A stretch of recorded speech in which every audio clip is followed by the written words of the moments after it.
হানিয়া আমির বাংলাদেশে আসার পর থেকেই একটি পোস্ট ঘুরছে ফেসবুকে, যেখানে লেখা হয় অভিনেতা হাসান মাসুদের সঙ্গে হাত মেলাতে অসম্মতি জানিয়েছেন পাকিস্তানি অভিনেত্রী হানিয়া আমির।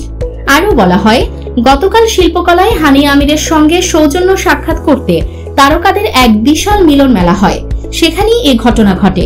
তবে হাসান মাসুদ একটি জাতীয় পত্রিকাকে জানিয়েছেন ঘটনা পুরোটাই মিথ্যা, এমন কোনো আয়োজনে তিনি ছিলেন না।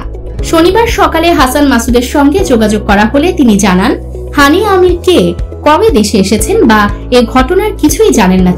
তিনি বলেন, ফেসবুকে ঢোকা হয়নি, তাই চোখে পড়েনি, তবে এমন কোনো ঘটনা আমার জানা নেই।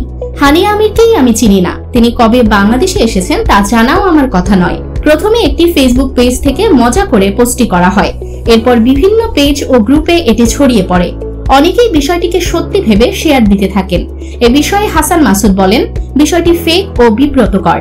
প্রথমবারের মতো ঢাকায় এসেছেন জনপ্রিয় পাকিস্তানি অভিনেত্রী হানিয়া আমির। কয়েকটি অনুষ্ঠানের জন্য দিন দুয়েক থাকার কথা রয়েছে তার। নিউজ ডেস্ক, দৈনিক অন্যধারা।